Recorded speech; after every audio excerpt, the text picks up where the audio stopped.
Hi YouTube, this is Pam Withers. I don't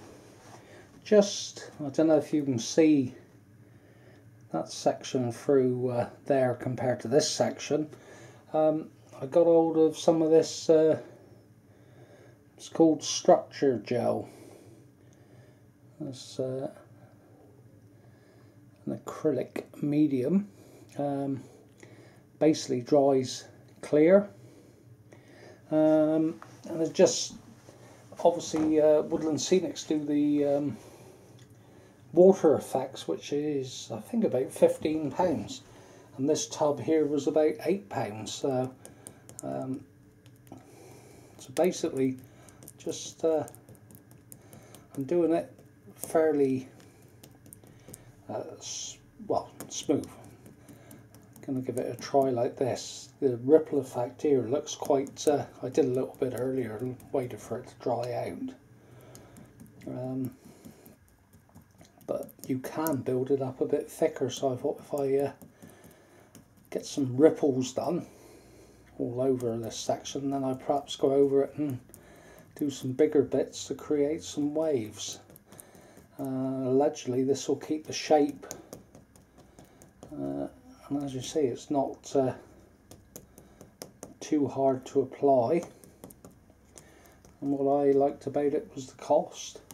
Obviously a lot cheaper than the Woodland Scenics product. So what I'll do is give this a good coating all over, and then perhaps tomorrow I'll give it a little bit more, and we'll see how it turns out. But it dries completely clear, gloss finish. So I think really it does the same as the Woodland Scenics product, but less, well, half price basically. So I thought it'd be worth a try. And like I say, nice and easy to apply. Anyway, we'll have a look at this tomorrow and see how it turns out. Hi, this is the effect with that structure gel on that water. Obviously from a distance, quite a nice effect. I'll come around and have a look. It's certainly given it a little bit of texture. I haven't tried yet to do to put any more on to get the wave effect, but it certainly improved it somewhat. Made quite a difference. Yeah, quite pleased with it. Over on this side, obviously with the future plans, I cut new point into this section.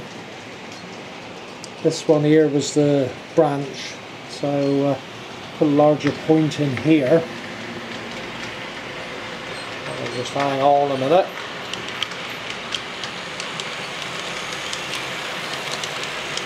Some coaches that I weathered up recently.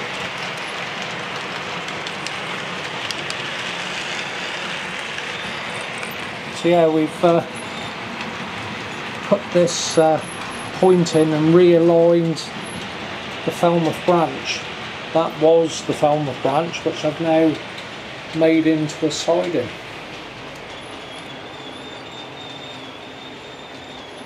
I've got this section ballasted this last night. Thought I'd better do it before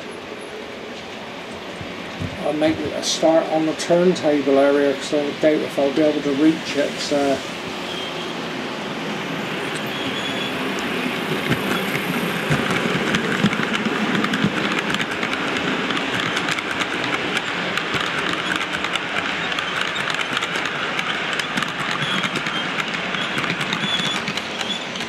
yeah, done that. A little bit of static grass here, and basically all I did was I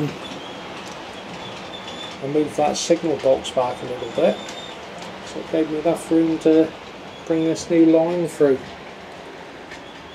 So at least this is sorted out a bit better.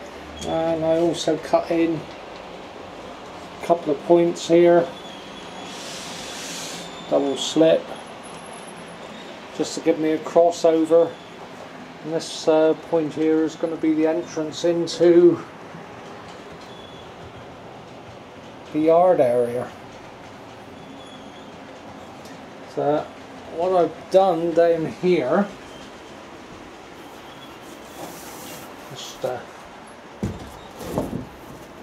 stand this template up, stand back a bit, hopefully you can make out, that's the turntable there, and then that's going to be, shame there's a light behind, that'll be the roundhouse that I'm hopefully going to build. So it'll be 9 lanes coming off that turntable, and this is where I set it out the front of the roundhouse, and I did look at moving it forward slightly, but I think I'm going to stick with that. And the idea is when I lay this new board in here, it's all made, so tomorrow night we'll probably get that fitted in place. Just a quick look here. Warship Royal Oak coming through with some of those Belgian dogfish wagons, quite nice. Not the best of runners to start off with, but what I'll do probably tomorrow, I'll get this board in place and we'll drop that template on, and then you'll have a better idea of where it's going to end up. But we'll see you tomorrow. Evening. Alright, got the new board temporarily fixed. So just to give a bit of an idea of what we're going to do. Obviously, as I was saying, this point here is going to be the entrance off into what will be the turntable area. And hopefully, as you can see, turntable there. And obviously the engine shed's coming around here. I'm not sure on the position as yet, but possibly somewhere like it is now. Obviously, I'll move this bit of track. This could be revolved. I could possibly site it somewhere like that and have the engine sheds obviously curving around there. I'm a little bit undecided at the minute. I'm just wondering if that is at that position. The shed's over there. Gives me, you know, quite a few choices, to be honest. So perhaps someone will say yes, looks better looking at the sheds up that way, or looking at them at that angle. So there's a lot of things, extra things I could do. This is really, the engine shed is based on the local one here at St Blazy.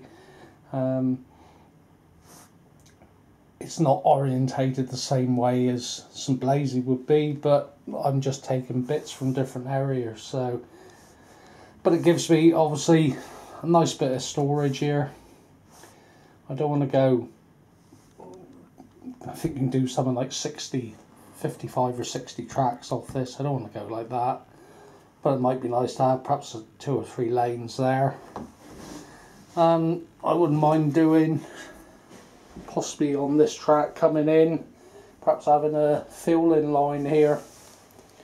I just thought it'd be nice to have something that I can display. There's a lot of loco sat on the shelf, and I thought it'd be nice in a scene around this. So that's where we're at. So obviously, if anyone thinks, you know, we'll perhaps see what the comments are like, either facing with the engine shed there or having it there. But it's obviously, you can see why I wanted to get all that ballasting done now, because it would be very awkward to get in there. This is strong enough to walk on, and obviously I need to more than likely, right up in that top corner, I'll have problems with dirty track and having to get up there, so I need to have this in a position I can still reach up there. But yeah, it's filling up another bit of space, something that I hadn't envisaged doing, but I seen a turntable and I thought it'd be nice to do something with a turntable. But there we are. Anyway, I'm going to leave it to that, and like I say, give us your thoughts on the position of that roundhouse engine sheds. Anyway, thanks a lot for watching, and bye for now.